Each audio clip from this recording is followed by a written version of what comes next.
Assalamualaikum warahmatullahi wabarakatuh. Perkenalkan, nama saya Cahaya Nisa Dulestari dari kelas 11 IPS 3. Saya akan menjelaskan tentang Revolusi Perancis.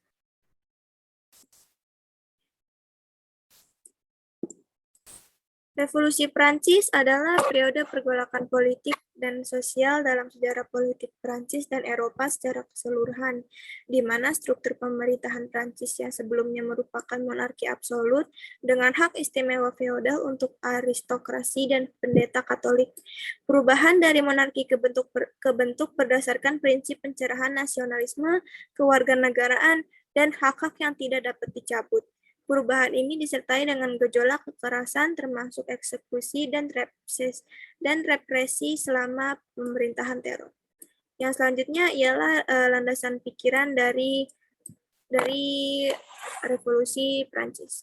Yang pertama ialah John Locke tahun 1632 sampai 1704 menyerang teori Divine Right dengan tulisannya yang berjudul Two Treatises of Government. Yang kedua ialah Carl Secondet, Baron de Lebret et de Montesquieu, menjelaskan 3 bentuk pemerintahannya, yaitu republik, monarki, despotisme. Ia juga menyarankan adanya pemisahan kekuasaan. Karya terpentingnya yaitu The Spirit of Law. Pendapat-pendapat Montesquieu yang sangat berpengaruh oleh pendapat-pendapatan John Locke dari Inggris, terutama dalam lapangan tata negara. Teori-teori Montesquieu tentang pemisahan kekuasaan dalam tata negara yang menjelmakan trias politika adalah pada asalnya teori dari John Locke. Jika John Locke mengemukakan executive power, legislative power, attributive power sebagai pemisahan kekuasaan, maka ini dirubah oleh Montesquieu menjadi executive power, legislative power, judicative power. Dengan melalui Montesquieu dan beberapa penulis-penulis Prancis lainnya, maka besar pengaruh Inggris dalam Revolusi Prancis. Karena Montesquieu ingin merubah absolut monarki Prancis menjadi konstituante monarki semacam di Inggris. Yang ketiga ialah Gigi Rousseau dalam karyanya yaitu The Social Contract, menyarankan agar negara diperintahkan dengan demokrasi langsung di mana rakyat memiliki kebebasan dan kemerdekaan. Yang selanjutnya ialah latar belakang dari Revolusi Perancis. Raja Louis VI naik tahta pada tahun 1774 di tengah kekacauan ekonomi di Prancis.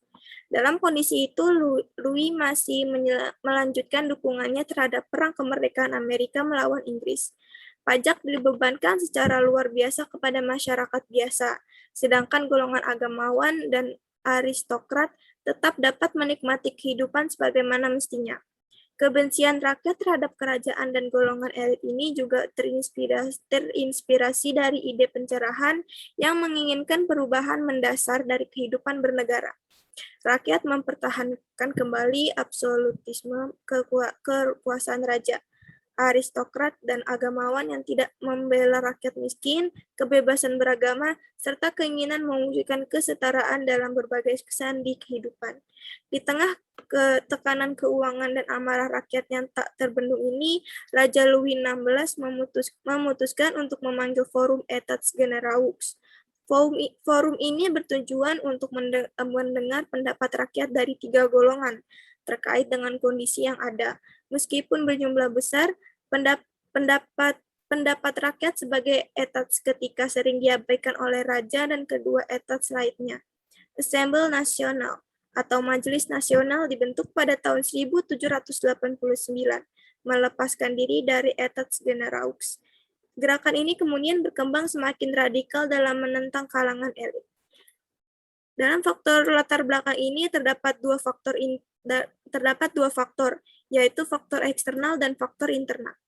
Yang pertama ialah faktor eksternal, yang dimana isinya ialah pemikiran dari gerakan Enlightenment telah membawa ide dan gagasan baru bagi rakyat Prancis.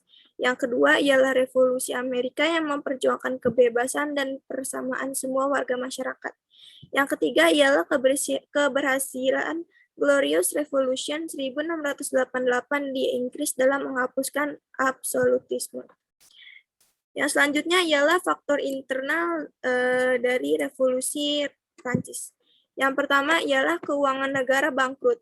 Hal ini dapat disebabkan adanya mismanajemen negara yang disebabkan oleh pengaruh Marie Antoinette dalam menjalankan keuangan pemerintahan. Yang kedua ialah gaya hidup Marie Antoinette yang serba mewah sehingga menyebabkan defisit anggaran negara. Yang ketiga ialah Louis XVI menaikkan pajak sehingga rakyat semakin sengsara yang dipungut oleh kerajaan dan juga oleh gereja, sehingga rakyat menjadi kelaparan dan menimbulkan korban. Yang keempat ialah harga kebutuhan bahan pokok atau gandum melonjak sehingga daya beli masyarakat menurun. Dan yang terakhir ialah pengangguran yang meningkat tajam sehingga menimbulkan masalah sosial. Yang selanjutnya ialah peristiwa penting dari Revolusi Prancis. Tingkatan sosial yang jatuh berbeda pada sistem feodal menimbulkan kesenjangan masyarakat yang meresahkan. Masyarakat kelas bawah dibebani dengan aturan sistem pajak yang berat, sementara kaum bangsawan yang menjadi penguasa mendapatkan keuntungan lebih. Hal ini yang mendorong semangat masyarakat menyerang penjara Bastille untuk menciptakan revolusi guna mencapai kehidupan yang lebih baik. Penyerangan yang terjadi di penjara Bastille terjadi pada 14 Juli 1789. Peristiwa 14 Juli 1789 ini menjadi sejarah penting yang terus diingat oleh masyarakat karena menjadi awal mula terwujudnya revolusi Prancis. Bukan hanya berdampak pada sistem pemerintahan dan kehidupan masyarakat Prancis, terdapat berbagai pengaruh lainnya yang dirasakan oleh dunia. Memahami peristiwa 14 Juli 1789 sebagai awal mula terjadinya revolusi Prancis tidak lepas dari sejarah penyerangan penjara Bastille. Bastille ini dijaga ketat karena merupakan juga gudang persenjataan raja.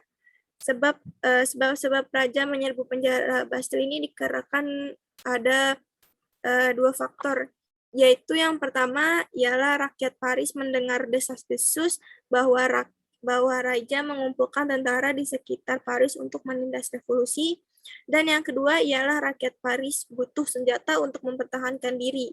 Mereka ingin mendapatkan senjata yang ada di dalam Bastille. Selanjutnya ialah gelombang revolusi kemudian menyebar ke seluruh negeri dengan mengusung semboyan liberté atau kebebasan, egalite atau kesamaan, dan fraternité yaitu persaudaraan. Golongan rakyat jelata menuntut penghapusan hak-hak istimewa golongan bangsawan dan agamawan.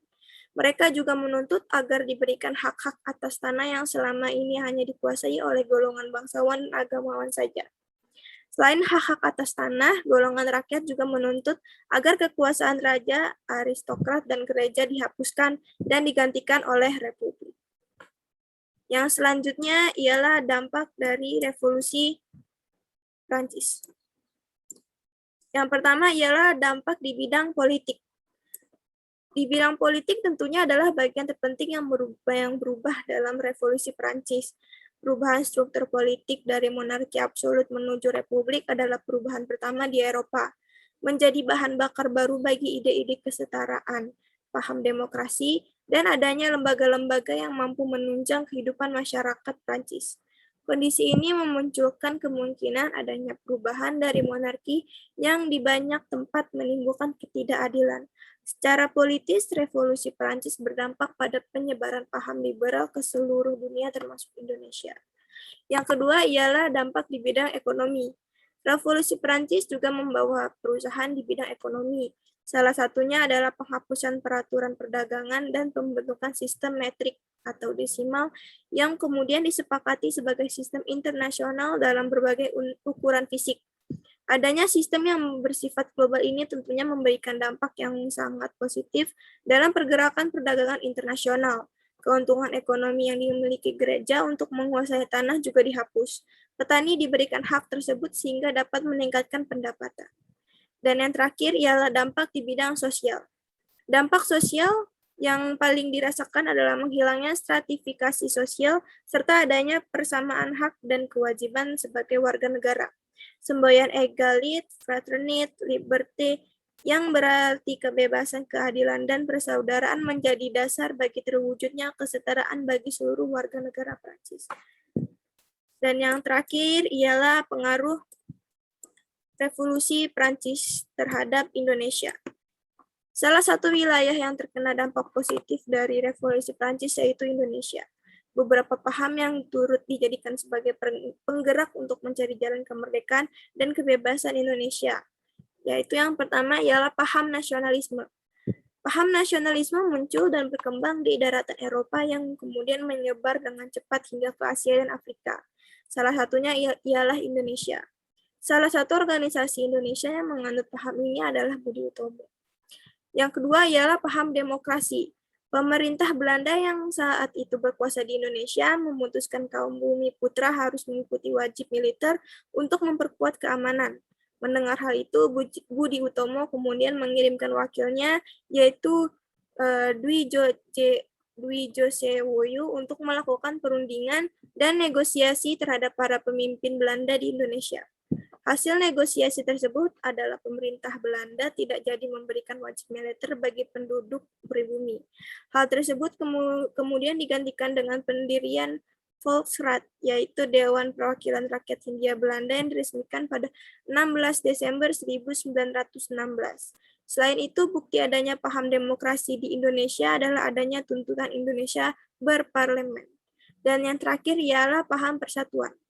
Revolusi Prancis dapat dikatakan berjalan dengan lancar yang disebabkan oleh adanya persatuan dari rakyat-rakyatnya. Hal tersebut secara tidak langsung memberikan inspirasi bagi Indonesia untuk menumbuhkan sikap persatuan dalam perjuangan merebut kemerdekaan. Salah satu buktinya ialah awal lahirnya persatuan di Indonesia adalah digunakannya bahasa Indonesia sebagai bahasa persatuan. Sekian presentasi saya tentang revolusi Perancis. Kurang lebihnya mohon maaf karena saya juga sama-sama belajar. Kurang lebihnya mohon maaf. Wassalamualaikum warahmatullahi wabarakatuh.